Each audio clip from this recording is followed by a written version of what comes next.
My dear students,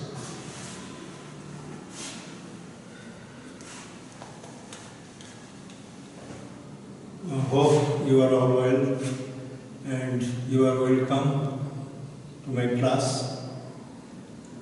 I should discuss some topics which was not discussed before, and these are new topics. Recently, syllabus was given by the government for your SSC examination and kept it in mind.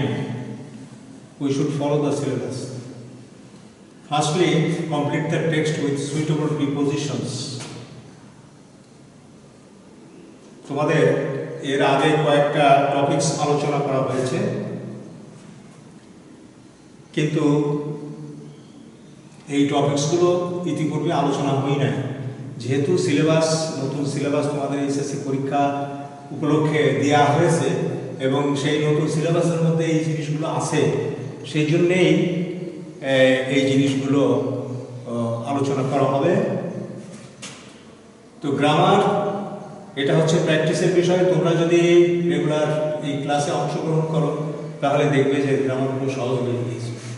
এখানে complete the text with suitable prepositions, অর্থাৎ preposition দিয়ে, সঠিক preposition দিয়ে এই জায়গাগুলো fill up করতে হবে। আমি যে প্রিপোজিশনগুলো বসবে সেইগুলো কেন বসলো সেই কারণটাও তোমাদেরকে বলে দিব, যাতে তোমরা পরবর্তীতে এই জিনিসগুলো মনে রাখতে পারো।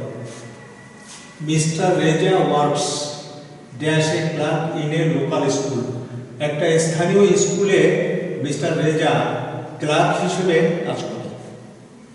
তাহলে mister Reza works as a clerk, এখানে অ্যাজ দিতে হবে, as a clerk in a local school. He is poor but honest, সে গরিব কিন্তু সৎ। His honesty is known, honesty is known to everyone in his locality. তার সততা, হিজ অনেস্টি, তার সততা হয়, ইজ নোন টু এভরিওয়ান, সবার কাছে জানা, তার সততার কথা সবার কাছে জানা, ইন হিজ লোকালিটি, তার এলাকায়, তার এলাকায় তার সততা সবাই জানে। নোনের পরে টু, নোর পরে টু বসে, এটা মনে রাখবা, নোর পরে টু বসে।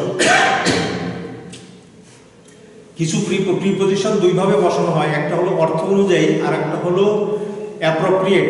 অ্যাপ্রোপ্রিয়েট প্রিপোজিশন, কিছু প্রিপোজিশন আছে যেগুলো তারপরে অবশ্যই বলবে, অন্য কোনো প্রিপোজিশন বলবে না, এগুলো অ্যাপ্রোপ্রিয়েট প্রিপোজিশন, নোর পরে টু বসে।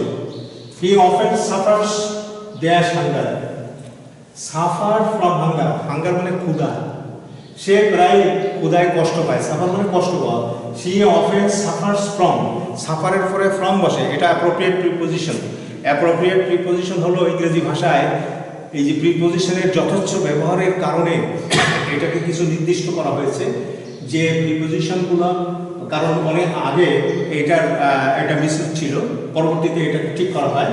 কিছু কিছু শব্দের পরে ভাষার সৌন্দর্য রক্ষার জন্য এগুলো করা হয়, তো এগুলোকে অ্যাপ্রোপ্রিয়েট প্রিপোজিশন বলে, এগুলো তোমাদের মুখস্থ রাখতে হবে।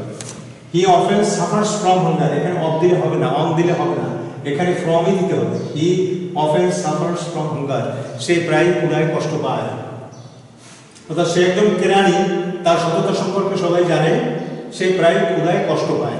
হি ইজ ডিপ্রাইভড, ডিপ্রাইভের পরে অফ বসে, এটাও appropriate preposition.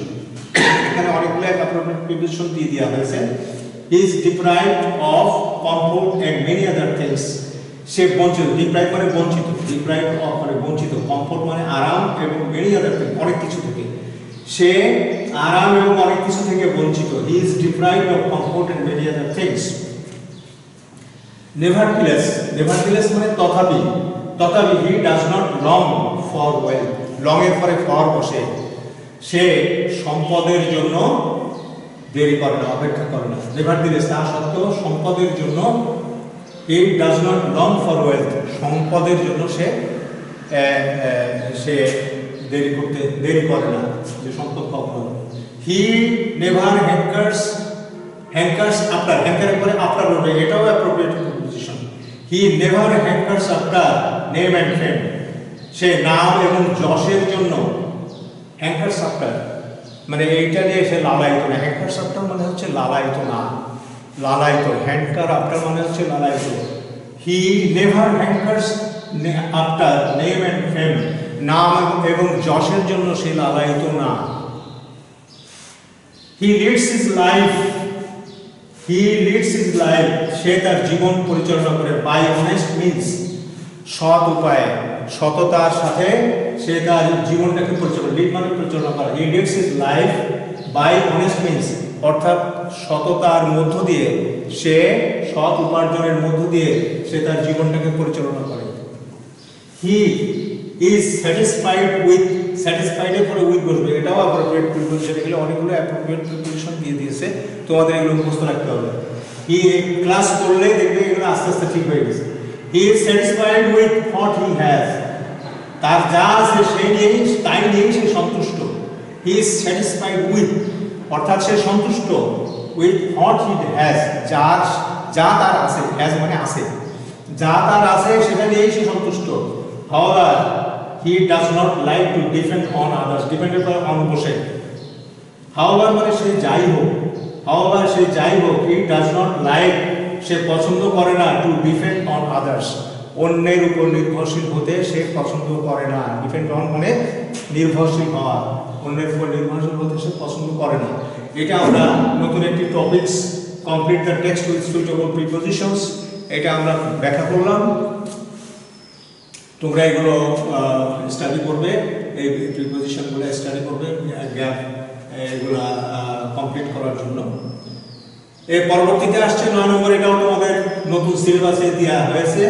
There are errors in the use of punctuation marks in the following text. এই ফলোইং টেক্সটে, এই টেক্সটগুলোতে পাংচুয়েশন মার্কসে চিহ্ন, জ্যোতি চিহ্ন, পাংচুয়েশন মার্ক হচ্ছে জ্যোতি চিহ্ন, এই জ্যোতি চিহ্নের ভিতরে ভুল আছে, ভুল আছে। Rewrite the text correcting the error, এই এররগুলো কারেক্ট করে এইগুলা আবার লিখতে হবে। অর্থাৎ যেগুলো ভুল আছে, এরর মানে ভুল, যে ভুলগুলো আছে এই সেন্টেন্সের জ্যোতি চিহ্নতে, যে জ্যোতি চিহ্ন দাঁড়িয়ে কমা, সেমিকোলন, যেগুলো ফুল স্টপ, কমা, সেমিকোলন, ইনভার্টেড কমা, এই যে এইগুলার মধ্যে, তারপরে note of interrogation, note of exclamation, বিস্ময় চিহ্ন, জিজ্ঞাসা চিহ্ন, এগুলো হচ্ছে পাংচুয়েশন মার্ক, এগুলোকে পাংচুয়েশন মার্ক বলা হয়। হাইফেন এগুলো সবই, সেমিকোলন, কলন ড্যাশ, এগুলো সবই পাংচুয়েশন, এই পাংচুয়েশন মার্ক। এই পাংচুয়েশন মার্কের মধ্যে ভুল আছে, এই ভুলগুলো ঠিক করে লিখতে হবে। এখানে rewrite the text correcting the error, অর্থাৎ এই ভুলগুলোকে সঠিক করে এটাকে আবার নতুন করে লিখতে হবে। এখানে পাংচুয়েশন মার্ক লেখার ক্ষেত্রে কিছু নিয়ম আছে। যদি ক্যাপিটাল লেটার থাকে তাহলে ক্যাপিটাল লেটার দিতে হবে। এখানে পাংচুয়েশন মার্কের মধ্যে অনেক সময় স্মল লেটার থাকতে পারে, অথবা স্মলের জায়গায় ক্যাপিটাল থাকতে পারে, সেটা তোমাকে ঠিক করে দিতে হবে। আর একটা হলো যে এখানে অনেক সময় এই ইনভার্টেড কমা বা এগুলোর মধ্যে ভুল থাকতে পারে, তোমাকে ফুল স্টপ, কমা এগুলা থাকতে পারে, এগুলো ঠিক করে দিতে হবে। তা আমি এখানে বলে দিচ্ছি, তোমরা দেখো। এখানে আছে স্টুডেন্ট বলছে, excuse me sir, I want to discuss with you some grammatical problems.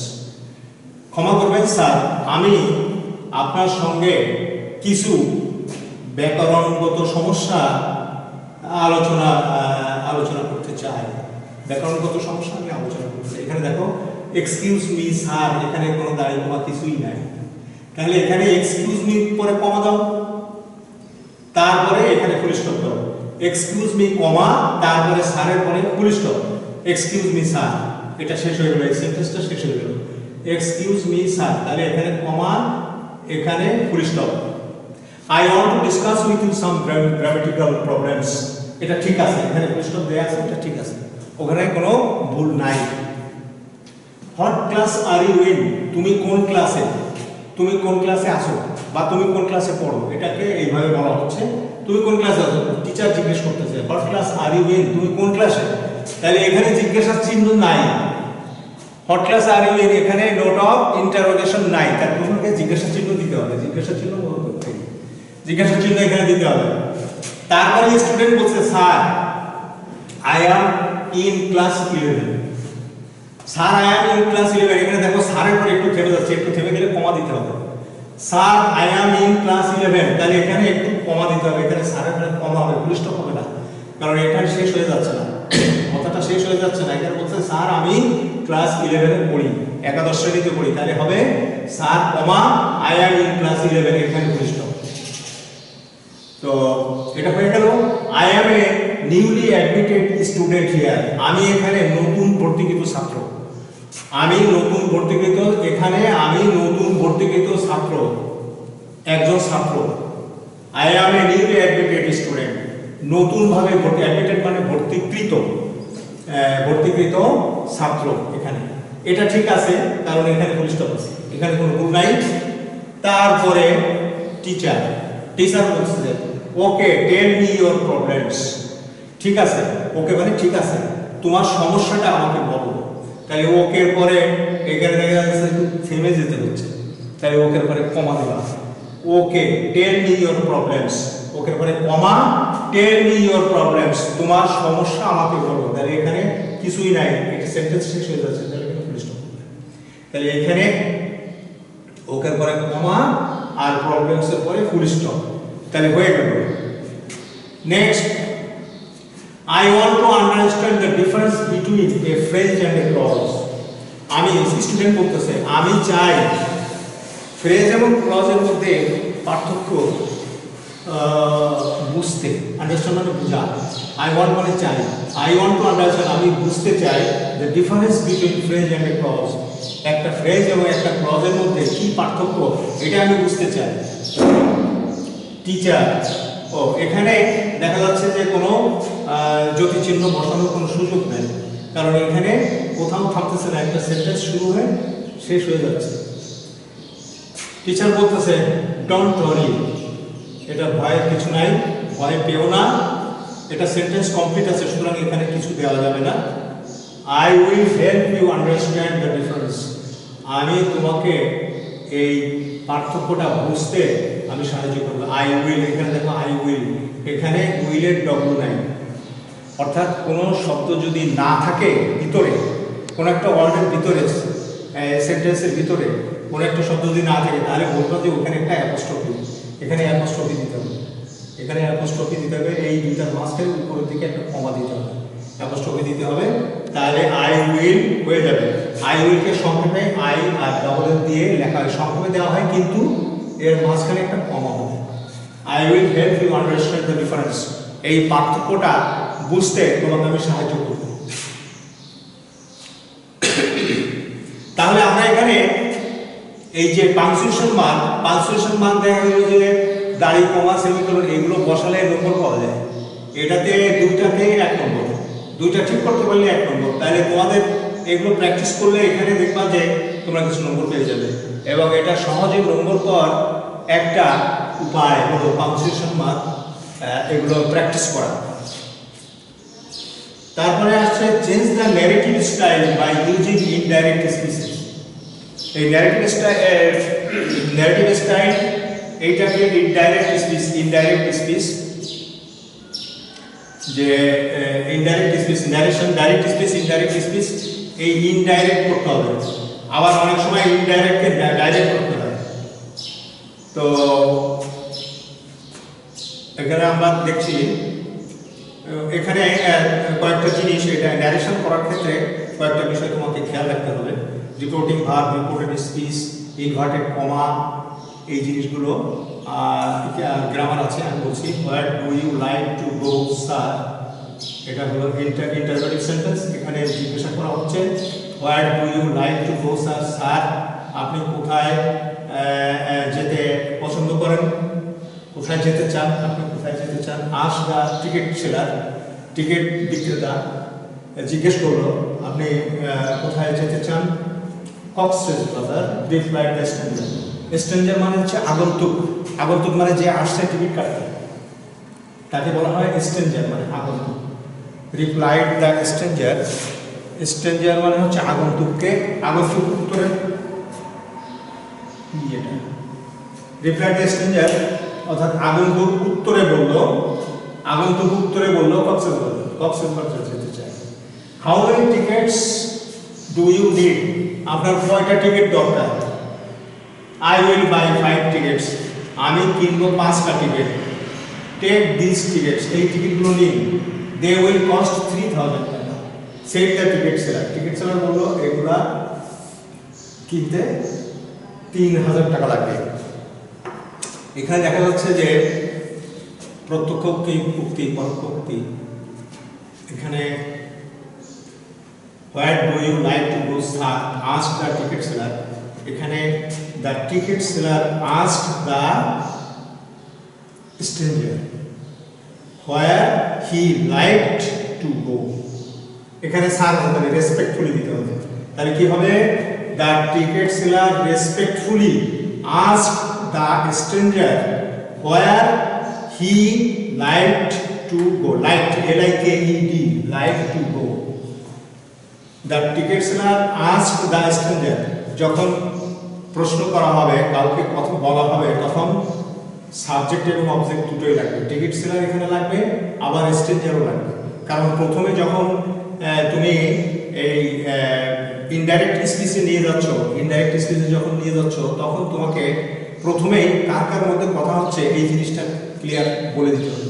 কথা হচ্ছে টিকিট সেলারের সাথে স্ট্রেঞ্জার, অর্থাৎ টিকিট বিক্রেতার সাথে আগন্তুকের কথা হচ্ছে, তাহলে ওই কথাটা প্রথমে বলে দিতে হবে।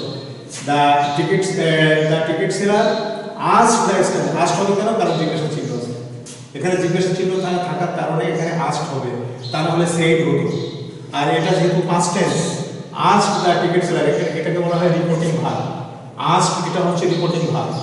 রিপোর্টিং ভার্ব যখন একটা যখন ন্যারেশন করা হয়, তখন প্রথমে যে ভার্বটা থাকে, যেখান থেকে শুরু হয়, সেটা হলো রিপোর্টিং ভার্ব। এই রিপোর্টিং ভার্বের সাথে ভিতরের যে reported speech change, reported speech মানে এটা হলো কথা।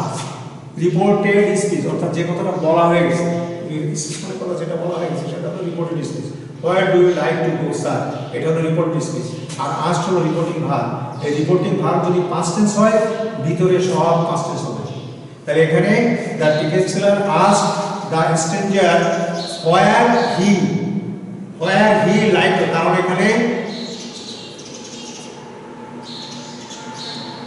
ইনডাইরেক্ট স্পিচে বলা হচ্ছে, ইনডাইরেক্ট স্পিচে ডাইরেক্ট বলা হচ্ছে না, এটাকে ইনডাইরেক্ট। যেমন where do you like to go, এটাকে ডাইরেক্ট বলা হচ্ছে, ডাইরেক্টলি বলা হচ্ছে, কিন্তু বলা হচ্ছে এখন এটাকে করতে হবে ইনডাইরেক্ট। মানে আমরা যেভাবে কথা বলি যে টিকিট সেলার স্ট্রেঞ্জারকে বলেছিল সে কোথায় যেতে রেসপেক্টফুলি, অর্থাৎ সম্মানের সাথে, স্যার থাকাতে এখানে রেসপেক্টফুলি দিতে হবে, এখানে রেসপেক্টফুলি দিতে হবে। টিকিট সেলার সম্মানের সাথে আগন্তুককে বলেছিলেন তিনি কোথায় যেতে পছন্দ করেন। তাহলে তিনি, আমরা এখানে ইনডাইরেক্ট স্পিচ, অর্থাৎ এখানে আমাদের সামনে নেয়, আমরা তাদের কথা বলছি, এটাকে বোঝানোর জন্য, ইনডাইরেক্ট বোঝানোর জন্য ওইভাবে নিয়ে যেতে হবে। তাহলে এখানে ইউ থাকবে না, তাহলে এখানে হচ্ছে the ticket seller asked the stranger where থাকলে চেঞ্জ হবে না, হোয়ারই বসবে, এখানে ই বসবে না, যদিও জিজ্ঞাসা চিহ্ন আছে, ই বসবে না, এখানে হোয়ারই থাকবে। এখানে প্রোনাউন এখানে থাকলে এটা চেঞ্জ হবে না। Where he liked to go, full stop. Cox's Bazar replied the stranger, এখানে প্রশ্ন করলে উত্তর দিতে হবে। এখানে প্রশ্ন করেছে আপনি কোথায় যেতে পছন্দ করেন, স্ট্রেঞ্জার উত্তরে বললেন কক্সবাজার যেতে পছন্দ করি। তাহলে এখানে হবে the stranger replied that he wanted to go to Cox's Bazar. He wanted, যেখানে আছে where do you like, তাহলে এখানে like, he liked to go to Cox's Bazar. The stranger replied that he liked, এখানে লাইক দিয়ে দাও, he liked to go to Cox's Bazar. তাহলে কি হলো? The stranger replied that he liked, এখানে লাইকড হয়ে যাবে, কারণ রিপোর্টিং ভার্ব এখানে রিপ্লাইড, এটা পাস্ট টেন্স, তাহলে এখানে পাস্ট টেন্স হবে, he liked to go to Cox's Bazar হয়ে যাবে। How many tickets do you need? How many tickets do you need? এইটা বলতেছে হচ্ছে স্ট্রেঞ্জার, কিন্তু এখানে ওই কথাটা লেখা নেই, এখানে স্ট্রেঞ্জার টিকিট সেলার বলতেছে। How many tickets 2 ইউনিট, আপনার কয়টা টিকিট দরকার, এই কথাটা বলতেছে কিন্তু টিকিট সেলার। তাহলে এখানে টিকিট সেলার নিয়ে আসতে হবে। The ticket seller ask the স্ট্রেঞ্জারের পরে how many tickets he needed, এখানে তার প্রয়োজন ছিল। এখানে বলতেছে যে how many tickets do you need, আপনার কয়টা টিকিট প্রয়োজন। ইনডাইরেক্ট ফর্মে যে বলতে হবে the ticket seller asked the stranger how many tickets he needed. এখানে হির জায়গায় ব্র্যাকেটে এস দিবা, স্ট্রেঞ্জারের এস, কারণ দুইটা থার্ড পারসন হয়ে গেলে ওটা ব্র্যাকেটের মধ্যে ঠিক করে দিতে হবে। তাহলে এখানে হবে the ticket seller asked the stranger how many tickets he needed. হির পরে এস দিবা স্ট্রেঞ্জার বোঝানোর জন্য। I will buy 5 tickets, take this tickets. I will buy 5, এখন স্ট্রেঞ্জার বলতেছে আমি কিনবো 5টা টিকিট। তাহলে এখানে হবে দ্য স্ট্রেঞ্জার রিপ্লাইড, এখানে রিপ্লাইড, এখানে প্রশ্ন করলে রিপ্লাই দিতে হবে। যখনই প্রশ্ন করবে তখন তার পরবর্তী সেন্টেন্সে রিপ্লাই আসবে। তাহলে এখানে কি হবে, the stranger replied that he, ওই হির পরে এস হবে এবার ব্র্যাকেটে। হি উইল থাকলে উড হয়ে যাবে, past tense. He would buy 5 tickets হয়ে যাবে। Take this tickets they will cost 3000 টাকা, said the ticket seller.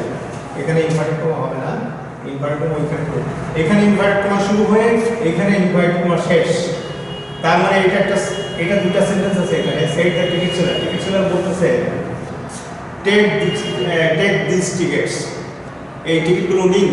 They will cost 3000 টাকা, তাদের সেগুলো কিনতে 3000 টাকা লাগবে। তাহলে এখানে দ্য টিকিট সেলার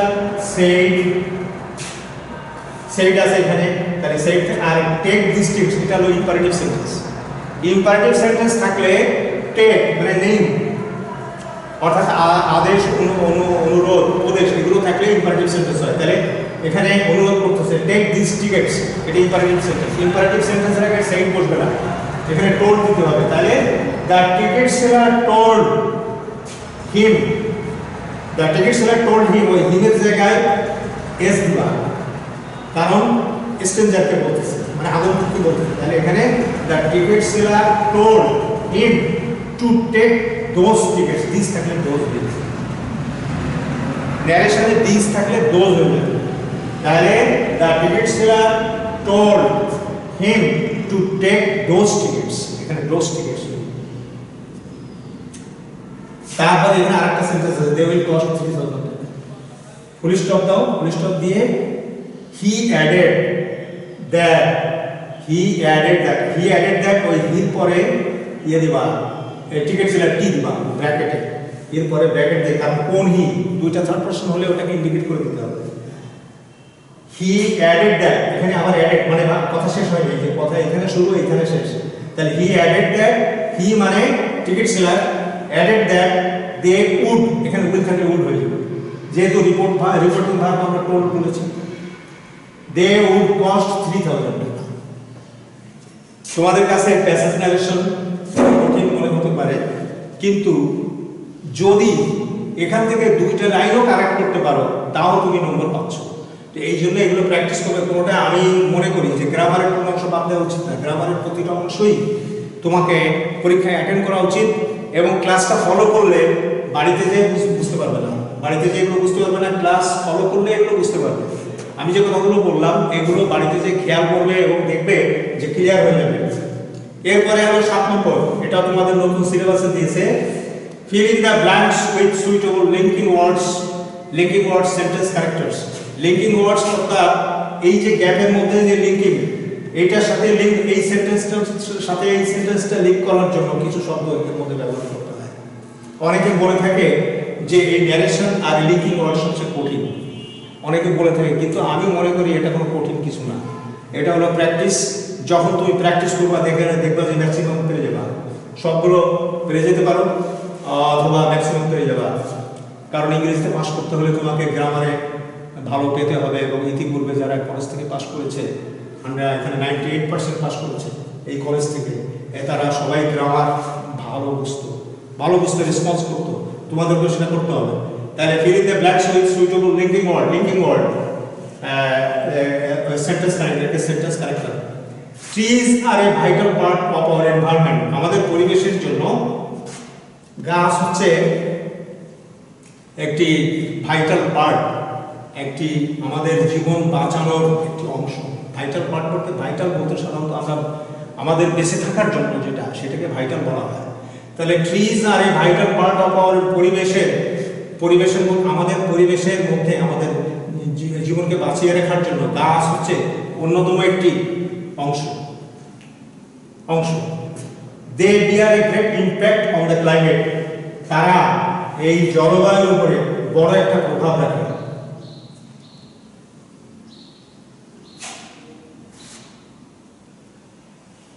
as দিতে পারো, as they bear a great impact, অথবা as a matter of fact they bear a great impact on the climate, অথবা in fact দিতে পারো, actually দিতে পারো, obviously দিতে পারো, একটা দিলেই হলো। তুমি এখানে as a matter of fact দাও, এটাই appropriate। সত্যি বলতে কি, trees are a vital part of our environment, গাছ আমাদের জীবনকে বাঁচিয়ে রাখার একটি উন্নত পরিবেশের একটি অন্যতম উপাদান। As a matter of fact, সত্যি বলতে কি, they bear a great impact on the climate, জলবায়ুর উপরে তারা বড় ধরনের প্রভাব রাখে। গ্রেট ইম্প্যাক্ট, বড় ধরনের প্রভাব, এই গাছ জলবায়ুর উপরে প্রভাব রাখে। তাহলে as a matter of fact, সত্যি বলতে কি, আমি বললাম যে অন্যান্য অনেক কিছু দেওয়া যায়, এখানে অ্যাপ্রোপ্রিয়েট হচ্ছে as a matter of fact। আচ্ছা, তারপরে dash, we are not kind and careful about them, কিন্তু আমরা সেগুলোর প্রতি দয়ালু এবং সচেতন নই। সেই গাছের প্রতি আমরা দয়ালু নই এবং সচেতন নই। তাহলে বাট দিতে পারো, এখানে ইয়েট দিতে পারো, স্টিল দিতে পারো। এখানে বাটই অ্যাপ্রোপ্রিয়েট, তোমরা এখানে বাট দিবে। আমি মনে করি যেটা অ্যাপ্রোপ্রিয়েট তোমরা সেটা দেওয়া, যদি না পারো তখন অন্য আরেকটা দিবা।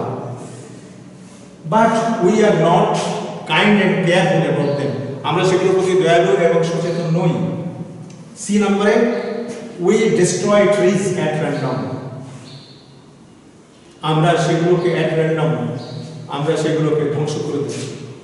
আমরা অ্যাট র্যান্ডম মানে কি, আমরা প্রতিনিয়তই সেগুলোকে ধ্বংস করে দিচ্ছি।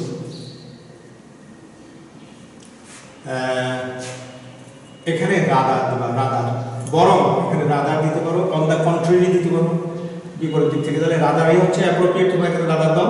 Rather we destroy trees at random, হ্যাঁ, বরং গাছগুলোকে আমরা নষ্ট করে দিচ্ছি, ধ্বংস করে দিচ্ছি।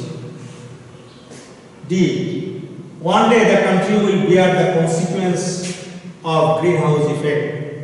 অ্যাজ এ রেজাল্ট দেওয়া, এখানে অ্যাজ এ রেজাল্ট দেওয়া, এর ফলে, অ্যাজ এ রেজাল্ট মানে ফলে, ফলস্বরূপ ওয়ান ডে একদিন দ্য কান্ট্রি উইল বিয়ার, এই দেশ বহন করবে, দ্য কনসিকুয়েন্স মানে ফল বহন করবে of green house effect, green হাউসের যে প্রভাব, সেই প্রভাবটা এই দেশ একসময় বহন করবে যদি আমরা গাছকে এভাবে কেটে ফেলি।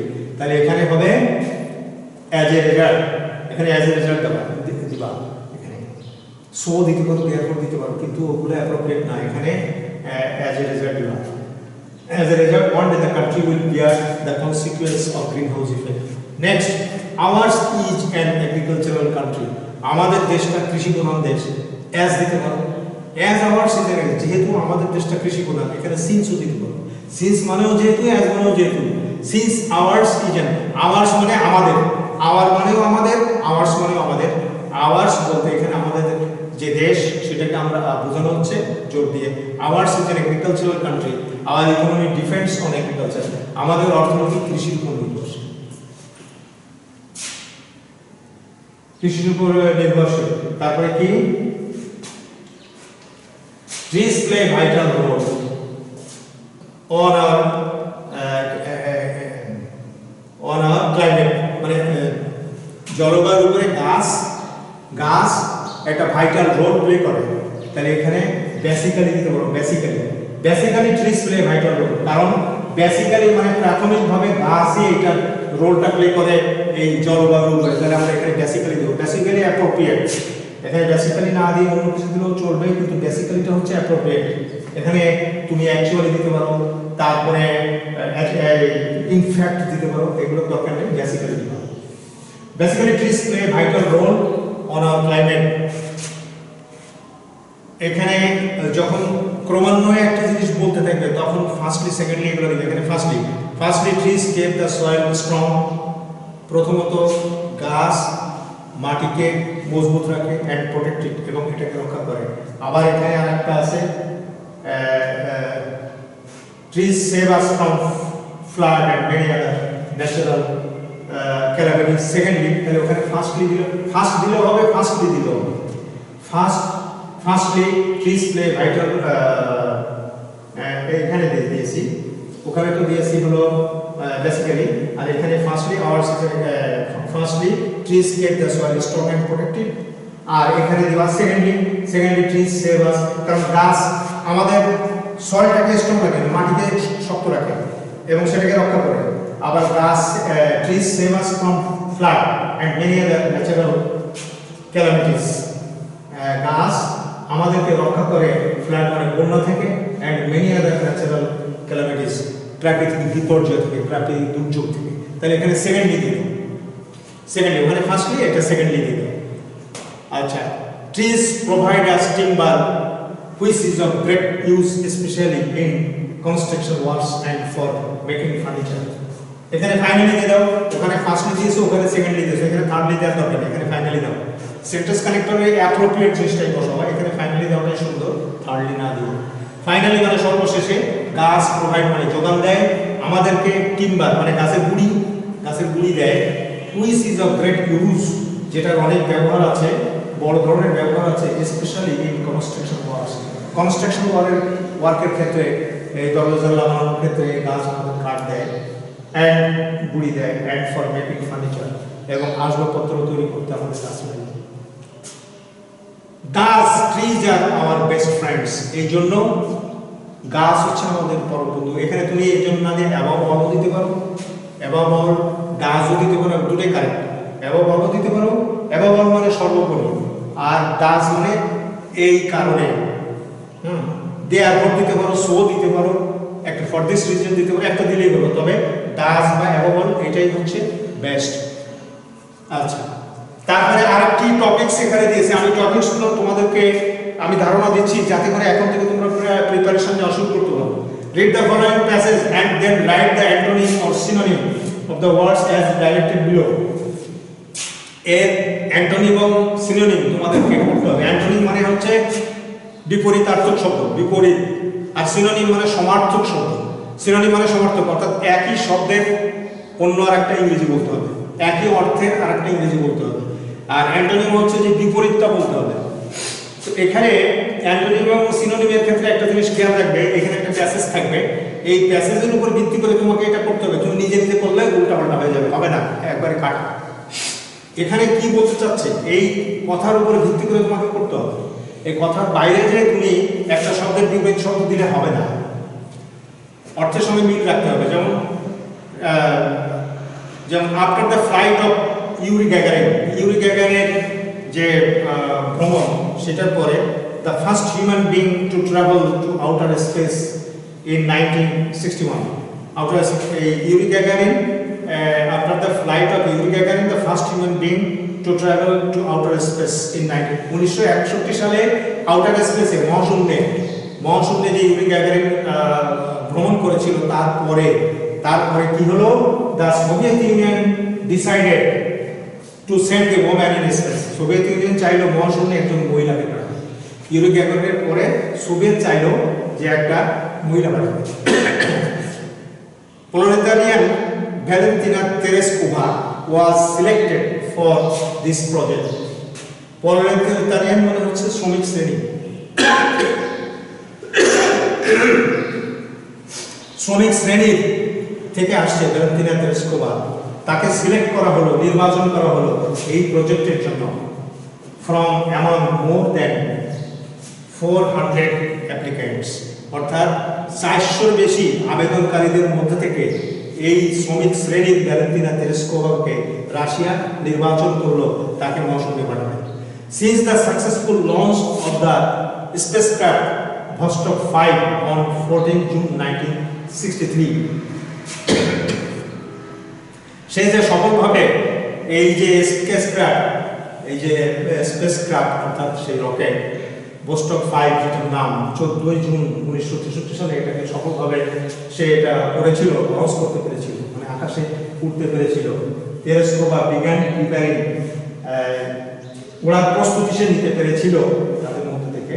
তেরেস্কোভা বিজ্ঞান প্রিপেয়ারিং, তেরেস্কোভা প্রিপেয়ারিং মানে প্রস্তুতি নেওয়া শুরু করেছিল ফর হার ওন ফ্লাইট, নিজের ফ্লাইটটা যাতে সে চলতে পারে, যেতে পারে। অন 16 জুন 1963, 1963 সালের 16 June, she was dressed in space suits. Space suits মানে মহাশূন্যে ভ্রমণের জন্য যে পোশাক, সেটা সে পরলো and taken to the space shuttle launch pad and taken, এবং তাকে নেওয়া হলো স্পেস শাটল লঞ্চ প্যাড, মানে যেখান থেকে সে লঞ্চ প্যাড মানে হচ্ছে হাঁটার জায়গা, অর্থাৎ সে স্পেস শাটলের কাছে, যেখানে কাছাকাছি একটা বাসে করে তাকে নেওয়া হলো সহজ কথায়। আফটার কমপ্লিটিং হার কমিউনিকেশন, তার যোগাযোগটা শেষ করার পরে, অ্যান্ড লাইফ সাপোর্ট চেকস, এবং জীবনের যা কিছু প্রয়োজন সেটা চেক করার পরে, শি ওয়াজ সিলড ইনসাইড বোস্টক 6, তাকে বোস্টক 6 এর মধ্যে সিল করে দেওয়া হলো। সিল করে দেওয়া হলো মানে তাকে সেখানে নিয়ে যেয়ে আটকায় দেওয়া হলো। ফিনিশিং এ 2 আওয়ার কাউন্টডাউন, কাউন্টডাউন মানে হচ্ছে 1 থেকে 2 3 4, আবার 4 থেকে 1 পর্যন্ত, 4 3 2 1, এটা হলো কাউন্টডাউন, অর্থাৎ ভালোভাবে পরীক্ষা নিরীক্ষা করা, এদিকে পরীক্ষা করা, উল্টো দিক থেকে পরীক্ষা করা, এটাকে বলা হয় কাউন্টডাউন। এটা কাউন্টডাউন করার পরে বোস্টক 6 লঞ্চ ফল্টলেসলি, এই বোস্টক 6 যাত্রা শুরু করলো ফল্টলেসলি মানে ত্রুটি ছাড়া। অলদো তেরেস্কোভা এক্সপেরিয়েন্সড নসিয়া, যদিও তেরেস্কোভা, নসিয়া মানে হচ্ছে যে অসুস্থতা, বমি বমি ভাব, অসুস্থতা বোধ হচ্ছিল, অ্যান্ড ফিজিক্যাল ডিসকমফোর্ট, এবং শারীরিক অসুবিধা, ফর মাস অফ দ্য ফ্লাইটে বেশি ভ্রমণের জন্য। She orbited the earth 48 times, সেই পৃথিবীর কক্ষ পরিদর্শন করে ভ্রমণ করেছিল 48 বার, and spend almost 3 days in space, এবং মহাশূন্যে সে প্রায় 3 দিন চলেছিল। She also maintain flight log, সে ফ্লাইট লগটা, লগ মানে হচ্ছে যেটাকে ফলো করতে হয়, যে বইটাকে ফলো করতে হয় সেটা হচ্ছে লগ, সে ফ্লাইট লগটাকে সে ফলো করেছিল। অ্যান্ড টু ফটোগ্রাফস, এবং ফটোগ্রাফ নিয়েছিল হরাইজন। হরাইজন মানে হচ্ছে বৃত্ত অনুভূমি, যেটা আমাদের পৃথিবীটা ঘুরে আসছে, এটাকে বলা হয় পৃথিবীর উপরে যে অংশটা ঘুরে আসছে এটাকে বলা হয় হরাইজন। দিগন্ত, বৃত্ত দিগন্ত সে ছবি তুলেছিল। হুইচ ওয়ার লেটার ইউজড, যেটা পরবর্তীকালে ব্যবহার হয়েছিল টু আইডেন্টিফাই অ্যারোসল লেয়ার্স, এটাকে অ্যারোসল লেয়ার্স, একটা লেয়ার, এটাকে এই ফটোগ্রাফ থেকে পরবর্তীকালে বিজ্ঞানীরা এই অ্যারোসল লেয়ারটাকে আবিষ্কার করেছিল উইদিন দ্য অ্যাটমসফিয়ার, বায়ুমণ্ডলের মধ্যে। অ্যাটমসফিয়ার মানে বায়ুমণ্ডলের মধ্যে। এইটা হচ্ছে ঘটনা। এই ঘটনার উপরে ভিত্তি করে তোমাকে এখানে অ্যান্টোনিম এবং সিনোনিম করতে হবে। এখানে আউটার আছে, আউটার অ্যান্টোনিম, আউটারের বিপরীত ইনার, আই ডবল এর ইয়ার, আর আইটারের বিপরীত ইনার। প্রোলেতারিয়ান, প্রোলেতারিয়ান ওয়ার্কিং ক্লাস, এটা সিনোনিম বলছে। সিনোনিম মানে সমার্থক শব্দ, ওয়ার্কিং ক্লাস দিয়ে দাও। ওয়ার্কিং ক্লাস যারা খেটে খায় তারা হচ্ছে প্রোলেতারিয়ান। রাশিয়াতে প্রোলেতারিয়ান বলা, আমাদের দেশে ওয়ার্কিং ক্লাস একই। লঞ্চ, এটা সিনোনিম। লঞ্চ মানে হচ্ছে টেক অফ, যখন যাত্রা শুরু করে তখন বলা হয় লঞ্চ, এটাকে বলা হয় take off, TAKEOFF। Prepare, synonym, প্রিপেয়ারের সিনোনিম হতে পারে অ্যারেঞ্জ, প্রিপেয়ার অ্যারেঞ্জ, কারণ এগুলো ঘটনার সঙ্গে এগুলো মিল আছে। বিজ্ঞান, স্টার্ট, বিজ্ঞান এখানে বিজ্ঞানের অ্যান্টোনিম, বিজ্ঞানের এন্ডেড, বিজ্ঞান পাস্ট টেন্স, তাহলে এন্ডেড, এন্ড মানে শেষ করা, এন্ডেড, তাহলে এটা পাস্ট টেন্স হয়ে গেল, তাহলে বিজ্ঞান এন্ডেড। আচ্ছা, ফল্টলেস অ্যান্টোনিম, ফল্টলেসের উল্টা, ফল্টলেস অর্থাৎ ফল্ট নাই, কোনো ত্রুটি নাই, তাহলে ফল্টি, FAULTY, ফল্টি। ফল্টি মানে ত্রুটিপূর্ণ, আর ফল্টলেস মানে ত্রুটিবিহীন। Nausea, synonym, sickness, nausea sickness মানে অসুস্থতা, বমি বমি ভাব, এটাকে সিকনেস দিয়ে হবে, তাহলে সিনোনিম হয়ে গেল। ডিসকমফোর্ট, ডিসকমফোর্টের অ্যান্টোনিম কমফোর্ট, ডিসকমফোর্ট মানে আরাম, আরামহীন, তাহলে এখানে দিয়ে দাও কমফোর্ট মানে আরামদায়ক। মেইনটেইন, ওই লকটাকে মেইনটেইন করেছিল ওখানে বলা আছে, তাহলে এখানে ফলো, ওই জিনিসটা তুমি খেয়াল করে দেখবে যে অটোমেটিক তোমার শব্দ চলে আসবে। মেইনটেইন, সে মেইনটেইন করেছিল মানে ফলো করেছিল লকটাকে, তাহলে এখানে হয়ে যাবে follow, F O double L O W, follow. তারপরে লেটার, লেটার মানে পরে তুমি দাও আর্লিয়ার, অ্যান্টোনিম হয়ে গেল, ইএ আর এল আই আর, আর্লিয়ার, তাহলে এখানে অ্যান্টোনিম হয়ে গেল। তাহলে তোমাদের নতুন সিলেবাসে গ্রামারের যে অংশটা ইতিপূর্বে আলোচনা হয়নি সেটা আলোচনা হলো, এবং পরবর্তীতে আমরা গ্রামারের বাকি অংশ আলোচনা করব। এবং তোমাদেরকে একটা জিনিস বলবো, তোমরা অবশ্যই ক্লাসে অ্যাটেন্টিভ থাকবে, ক্লাসে যা পড়ানো হয় সেটাকে মনোযোগ দিবে। একদিনে সব কিছু হবে না, কারণ এই যে ন্যারেশন তারপরে সেন্টেন্স কানেক্টর অনেক কঠিন, এটা সহজ করে দেওয়া হবে, একেবারে সহজ করে দেওয়া হবে, তোমরা সবাই কিছু না কিছু পারবে। তো সেই জন্য দরকার ক্লাসে অ্যাটেন্ড করা, আমি সেটাই তোমাদেরকে বলবো, আহ্বান করব। তো যারা ক্লাসে অংশগ্রহণ করেছো তাদের সবাইকে ধন্যবাদ, এবং নেক্সট ক্লাসের আমন্ত্রণ জানিয়ে আমি শেষ করছি। খোলা হাফেজ। 40